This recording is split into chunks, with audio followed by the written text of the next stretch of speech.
Major support for Out to Lunch is provided by the law firm of Jones Walker, established in 1937 with over 375 attorneys in offices throughout the U.S., providing a comprehensive range of services to a local, national, and international client base. JonesWalker.com. And by Three Roll Estate Craft Rum Distillery, crafting premium rum from their own Louisiana sugarcane. Three Roll is cane to glass. From Nola Pizza in the Nola Brewing Tap Room on Chapatoula Street in New Orleans, we're out to lunch with Peter Risq, Tulane University's A.B. Freeman School of Business professor and director of the award-winning Birkenroad Reports. It's business, New Orleans style. Hi, I'm Peter Risq. Welcome to Out to Lunch. Whatever you believe is the cause of changing climate, we seem to be living through an era of historically more storms and more severe storms. Even if you only moved here recently, most of us in Louisiana have now lived through a major hurricane or had one narrowly miss us. You're no doubt all too familiar with the hurricane season ahead of the storm heading in our direction. It starts out with 5 days lead time, then casually checking the weather forecast, and it builds to obsessively watching storm predictions on TV, checking incessantly online, and asking family, friends, and neighbors, are you staying or evacuating? So here's a crazy question. What if you didn't have to do any of that? What if there was a website or an app that you could open, punch in your address, and get an individualized, accurate wind and flood forecast? Not for the city, but for your own specific address. If that sounds ridiculous and impossible, well, it's neither. It's actually real. It's a tool that's at your fingertips right now. It's called QRisq. It's the result of years of development by a company headquartered at the Stennis Space Center called QRisq Analytics. Initially, QRisq customers have been municipalities, but starting with the 2022 hurricane season, QRisq is available to the general public. Elizabeth Valenti is the lead engineer who created, designed, and along with her team of 7, built this piece of technology. Elizabeth, welcome to Out to Lunch. Hi, Peter. How are you today? Thank you so much for having me. Great. We're glad to have you. There's a good side and bad side to everything, even high winds. Almost everybody in the energy production business believes that wind power is going to provide a significant amount of our future electricity supply. Here in Louisiana, we don't exactly have winds whistling across the wide open plains, but we do have wind out at sea in the Gulf. Harnessing that offshore wind to generate electricity is now a priority for both our state and federal governments. As plans progress to build wind farms out in the Gulf, one of the essential items is the giant windmill blades that spin around to produce the energy. Each wind turbine blade is 400 feet long and made of aerodynamically sculpted carbon fiber. Wind turbine blades are reportedly the largest serially produced item manufactured on Earth, and the exact spot on the planet where some of the most advanced blades are being designed is a plant in the Avondale shipyards just out of New Orleans. The manufacturer is a company called Gulf Wind Technology. Its CEO is James Martin. James, welcome to Out to Lunch. Thank you very much, Peter. Great to be here. Elizabeth, I'm not sure how many people on Earth are potentially affected each year by hurricanes and floods, but I think it would be a fair estimate that if they all downloaded your personalized storm prediction tool, QRisq, you'd have one of the most popular weather websites in the world. Personalized hurricane prediction is something most of us have never considered is possible. And yet, we know from bitter experience that being just 10 or 15 miles to the east or west of a hurricane's landfall can make a huge difference. If QRisq is really able to deliver this kind of specific information to everyone, there are 2 obvious questions. One, can you supply reliable information far enough ahead of a hurricane's landfall to give people time to decide whether to stay or to evacuate? And 2, if QRisq really works, why wouldn't the National Weather Service buy your company right now, today? Well, Peter, those are very good questions. So let me answer the first one. You are exactly right that just a few miles difference can make a big difference in what people experience. This started way back, the idea started way back in 2005 during Hurricane Katrina, when my predecessor company was doing research for the government at the Stennis Space Center. And after Hurricane Katrina passed, we had a lot of friends and family that were having trouble settling with their insurance companies because their houses were completely destroyed. And the private insurance companies didn't want to pay because they couldn't determine if it was wind versus water, and the government flood insurance didn't want to pay because same thing. So what we did was provide time series information for each property to let people know what came first, the wind or the water. Now the interesting part about that is whether or not your house is to the east or the west of the hurricane eye wall depends on whether or not you get the wind or the water first. So every property is personalized. To our knowledge, all the friends and family during Katrina, it turned out to be about 15 people, were able to settle with the insurance companies and with the flood insurance companies the minute they showed them this scientific information.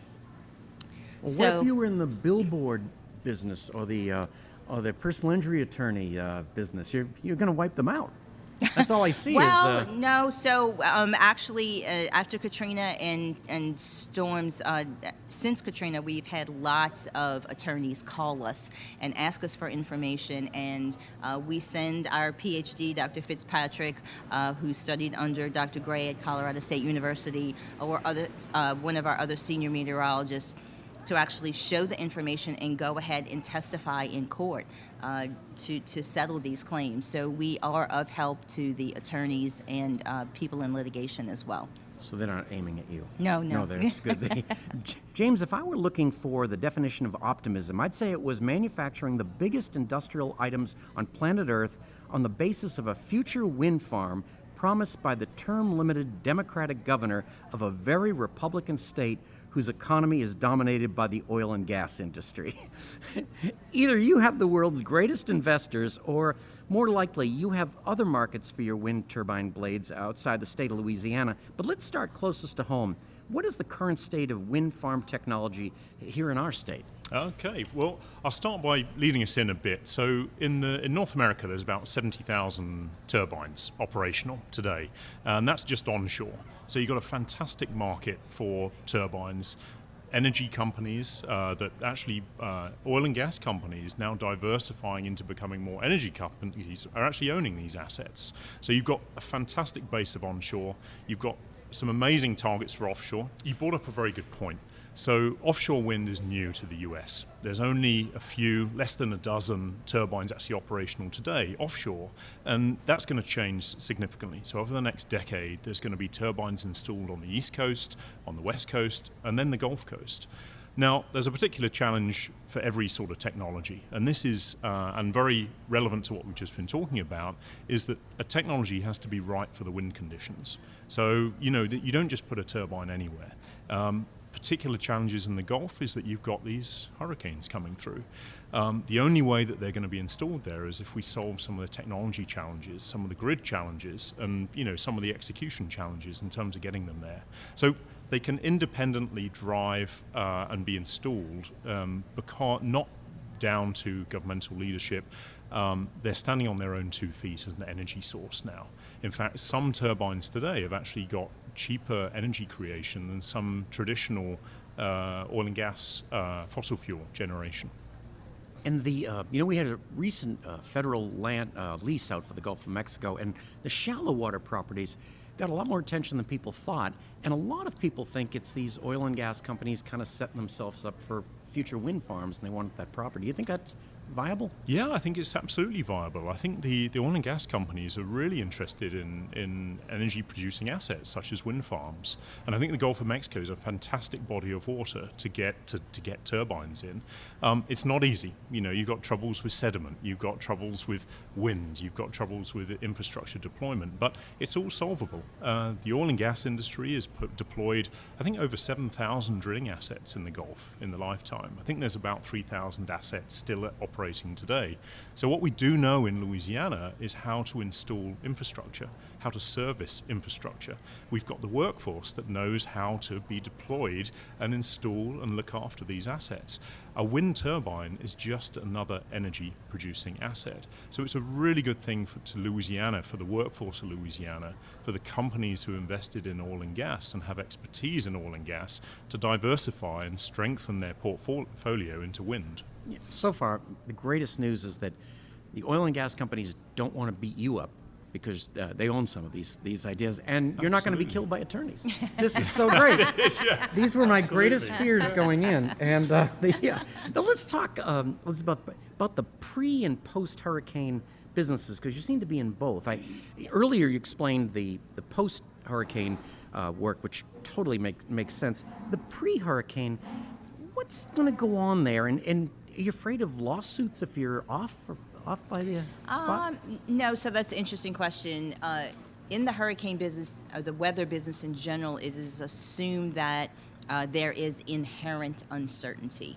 So, anytime you watch the weather on television or read it, you understand that it is an estimate, a best estimate. So it's the same thing with the hurricane forecasting. So we start our forecasting as soon as we can. We like to do it 5 days before landfall, but as y'all know, sometimes the storms don't even form until 3 days Like before Ida. landfall. Right. So we do it as quickly as possible. An interesting fact is that hurricane storm surge is up to 90% wind driven.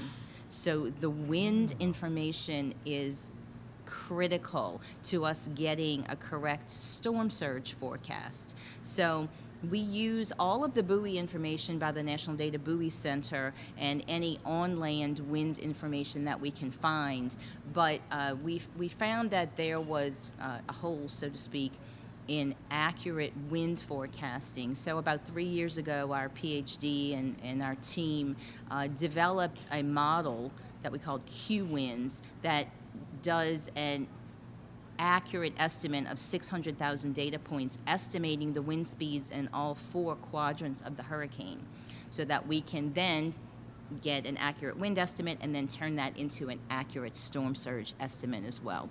So more observations in the Gulf would be of great importance to our storm surge forecasting. Oh, it's hugely important. I mean, actually, for the work that we're doing at Gulf Wind Technology, one of the projects we're going to be driving is the first turbine in the Gulf of Mexico as a technology pilot. And actually, specifically, this is technologies going into turbines, almost putting a nervous system in the rotor. And, accurate prediction of what the peak wind events are going to be, that affects how you design the rotor. That affects how you kind of de-risk the asset. So you've got to have the data set to build the turbine, how much energy is going to be in those gusts in a hurricane force wind. You want to certify that actually whatever you put in the Gulf can actually withstand it. You've tested it, you've torture tested the structures. You want to basically, you've got the challenge of having to have a big sail and a small sail at the same time in the Gulf, basically.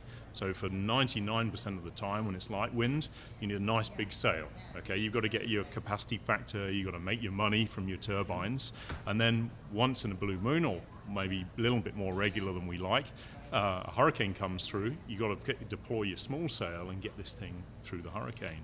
So the technology that we're trying to work with is really working with aerodynamics, so to actually bend off, you twist off the load, and making sure that these giant structures, and they can be as high as the Empire State Building, actually withstand. They've got to be there for 40 years. They've got to withstand maybe 1-2 hurricanes a year, and it all comes down to data. Data for designing, data for understanding how much fatigue or torture it's gone through in an event, and how you look after your expensive asset, essentially. So, yeah, really complementary approach, I think, we're taking. You're listening to Out to Lunch. I'm Peter Rischuti. I'm talking with James Martin from Gulf Wind Technology, where they're making gigantic blades for wind turbines, and Elizabeth Valenti from QRisq, the online tool that, among other things, predicts the exact path of a hurricane. And Elizabeth, you're going to eliminate my favorite weather saying, which is cone of uncertainty. There's I use that all the day, all my days when I don't really know the answer. So the cone of uncertainty refers to the path that the hurricane is going to take, and that will still remain valid. So we take the National Hurricane Center's forecast of where they think the storm is going to go, and we use that information to ingest into our model and basically build upon that. So we're dependent on the National Hurricane Center's information. But it's funny you should bring that up, Peter, because particularly for Hurricane Ida, we ran multiple scenarios of what the hurricane would produce as far as storm surge and wind. We did multiple tracks, all within the cone of uncertainty. So center line of the cone, to the right of the cone, 75%, and to the left of the cone, 75%. And it makes a huge difference in how much storm surge certain communities see. Just absolutely incredible. So like for Hurricane Ida, shifted just slightly from the centerline track, and that's why Laplace got hit so bad. That wasn't forecasted, but it was a 12-mile shift, but still within the cone of uncertainty, and it made a huge difference. I would like you to come and sit with my family on the sofa and watch these things. Sure, It would really improve our conversations. Absolutely. We have a lot of visitors at our office. City of Slidell, we get the whole staff. We get the police That's one of your chief. clients? City of Slidell is one of our clients. We have a contract with them. The mayor travels with us talking about how much he loves our product. The police chief, the fire chief, they're all standing room only, coming to stand around the monitor when there's a storm coming. So super helpful. Well, James, when I promote this whole idea of wind energy, what sometimes people say to me is there were so many jobs in oil and gas. Will this bring in a lot of jobs? Yeah, I think I get asked that question a lot as well, and in my opinion, absolutely yes. I mean, this is coming back to the point, this is just another energy producing asset, and it's not designed to be in isolation. So the beautiful thing about, the focus on energy security that we've got in the US today, it's not just solar, wind, oil and gas, it's a combination of everything. You've also got tidal and hydro energy and all sorts of things. But if we take it in 3 steps, you've got the capture or the generation of the power. Then you've got the big challenge that renewables has, which is storage. What do you do if you need the power and it's not windy? What do you do if you're generating power and no one needs it? And that comes, so storage can be in the form of hydrogen. You can create, hydrogen either as storage or actually to use and work with. There's a lot of hydrogen pipeline already on the Gulf Coast. There's a lot of grey hydrogen. There's all sorts of different colours of hydrogen. Blue, green, that's right. But from green hydrogen, to get real green hydrogen, it has to be from a renewable energy source. And so once you've actually captured it, you've converted it, you need to then have the grid security. So it's almost part of a hybrid solution, maybe for Louisiana, which is not just investing in different sources of energy capture, it all generates jobs. Then going into grid infrastructure, the likes of Entergy and some of these big power companies, that's more jobs. So you've got the direct jobs from the new assets, and you're talking about over $100 billion of infrastructure investment, before the end of the decade. And then you've actually got the supporting and the service jobs. So if you've got 100 turbines out in a particular array, which is a 10 by 10 sort of square of lots of turbines, you have people essentially living at sea like they do with oil and gas. You're employing hundreds, thousands of people. Need to get the helicopters, the boats, the same kind of... It's all exactly the same workforce.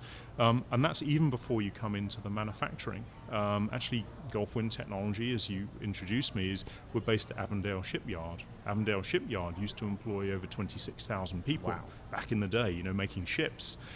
You look at the parts of a turbine, they're very, very similar to a ship. You've got what they call the jacket, which is the foundation, and there's some fantastic Louisiana companies. There's a company called Keystone Engineering that engineers these giant jackets.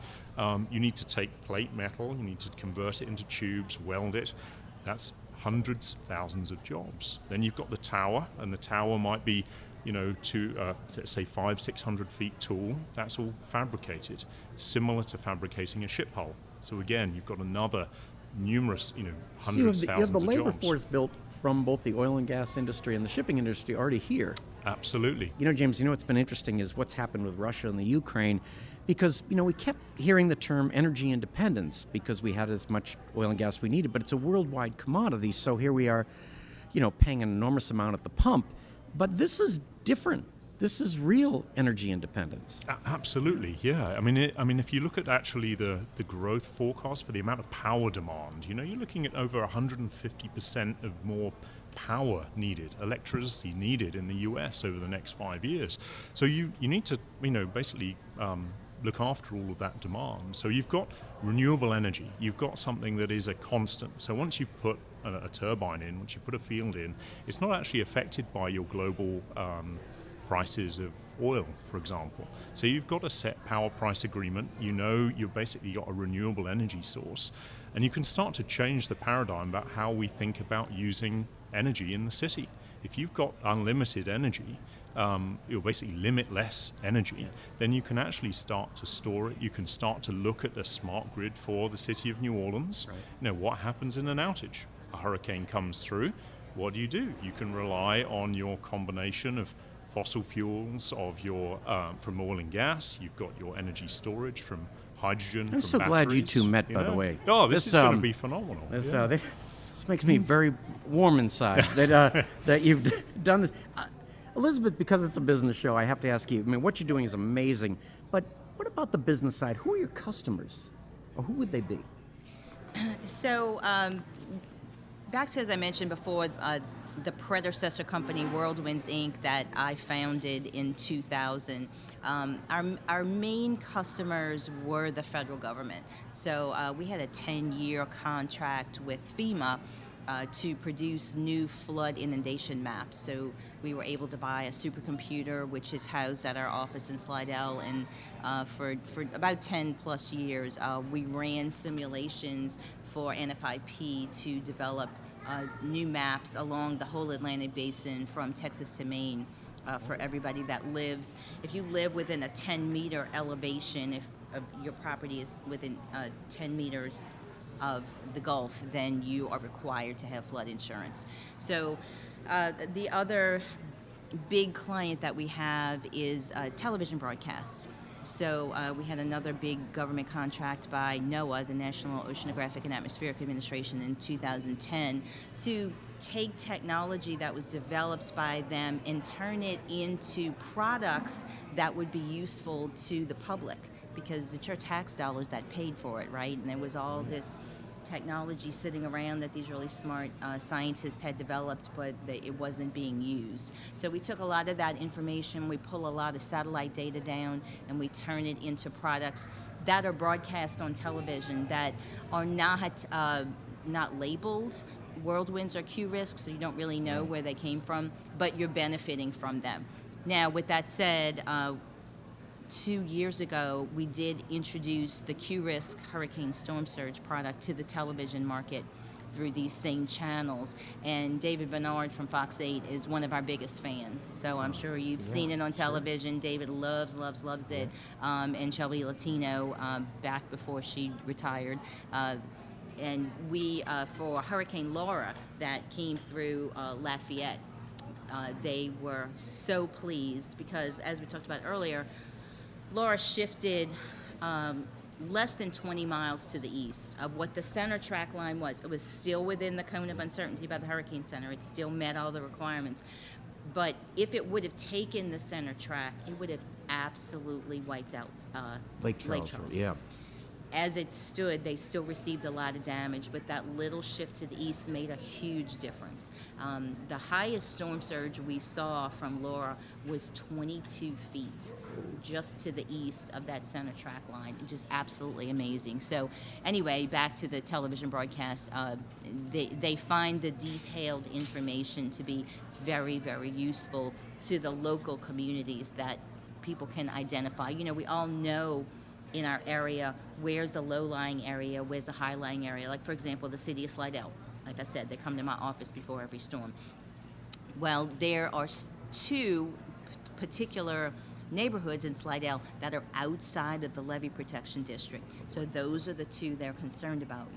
Is it going to flood here or not? Inside the levee, they're not so concerned. But you can pinpoint down to the neighborhood and the house level who's going to flood and who's not going to flood.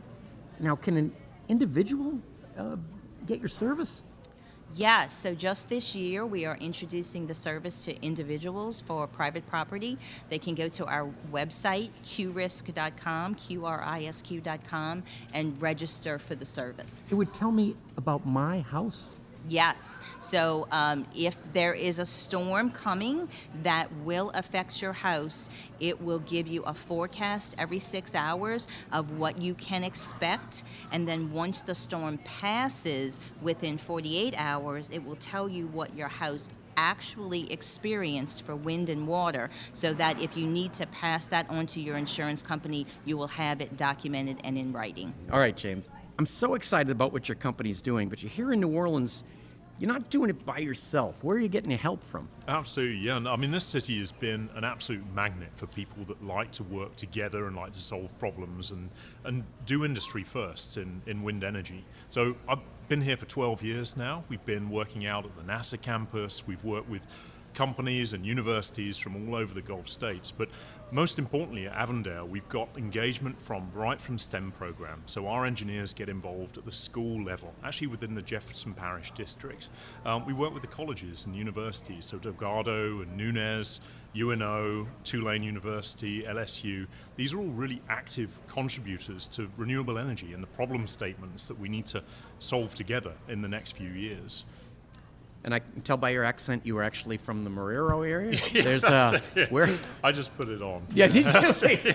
Where are you actually from? Yeah, I'm from a place called the Isle of Wight on the south coast of England, which is actually very similar to New Orleans. It's by the water. That's in a Beatles song from Sgt. Pepper, right? It absolutely is. Really? Yeah. Yeah. I'm 64. Yeah. Yes, that's Absolutely. Yeah, there you go. Isle of Wight if it's not too dear. Yeah, we yeah, go. That's yeah. Absolutely.